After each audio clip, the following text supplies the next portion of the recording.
Yeah, that's going to happen. It's like similar to when they go through their terrific twos, where they're really trying to exert themselves, grow into who they are, and want that control, which leads to a lot of the struggles that we have, where we have the tantrums, often that's why it's known as the terrible twos. The preteen stage is another stage whereby there's another phase that's coming in. So I'll quickly go in, like I'll describe the brain changes a little bit, which will give you some context as to what might be going on. When babies are born, their brains are, I think, just a quarter of the size of an adult. And then they go through a period of intense growth. So by the time they're 5, their brains are about 95% the size of an adult, so almost there. That fast growth then slows down, and we can see it from 0 to 5, the immense changes that a child goes through.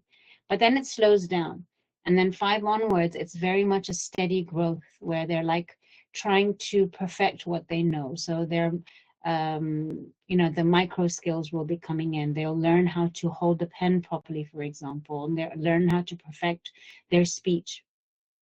From about 9, 10 onwards, the brain goes through another phase whereby now it's growing again, but not necessarily in size. There's a lot of rewiring going on. And this is what leads to a lot of the behaviors that we see preteens and teens exhibit, which often baffle us, like the moodiness, for example, or this desire to connect more with their peers rather than with their parents. One of the things that happens in this time is they're really figuring out, well, who am I? What am I meant to do in this world? And in this context, it's actually who am I without my parents necessarily around me? Do I necessarily believe exactly what they believe? Do I want to do everything that they want to do? Who am I and what do I want to do on my own?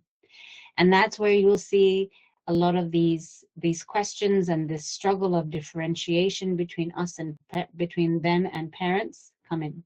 And one of those things is this power struggle, especially because often in the school system, they have to do as they're told, especially, right?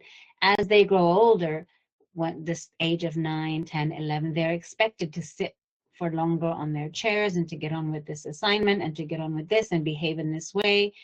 And when they come home, then that desire for controlling what they do with their time and their body is now able to be released at home. And so you have those power struggles there.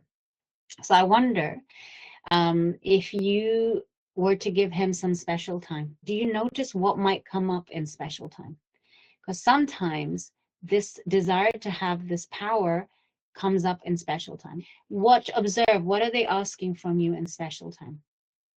And if it's not coming up in special time, then play listening is huge here. Play listening whereby you can make sure that you are the less powerful one. You are the one who doesn't know what's going on. You are the one who is less able to do things. And observe how they react. Chances are they'll absolutely love it. You think they might not enjoy these sorts of games anymore. It's absolutely fascinating how even 9-year-olds, 10-year-olds, 11-year-olds, when they are invited to play such games, they actually really love it. And if they are not interested in it, then you start slow. It can be maybe a word game that you start off where you play and you just don't know the meaning of this word, or you can't pronounce a word correctly. So it's not necessarily very much in your face, let's be silly, let's play a play listening game, but it could be these slight kind of humorous ways where you're the one who just doesn't know it. And they're the ones that get to control what you say, what you do, or know exactly what's going on here. I mean, especially in this day of tech and games, maybe you play a game together. It could be even a screen-based game, but they are the boss of that game, and they get to see, do how they want to do it, play how they want to do it. They get to laugh at you when you don't know how to do it, and they get to show you. After such play times or special times, then observe. They are probably more likely to be more cooperative. Because remember, that's the thing to keep remembering. Connected kids are cooperative kids. So if you are getting stuck in these power struggles, if you are getting stuck in this, the control aspect, then do they need to release somewhere? But chances are they need that dose of getting full in themselves, feeling like they have some semblance of control somewhere before they can then cooperate. And in all of this, don't forget to get listening time for yourself.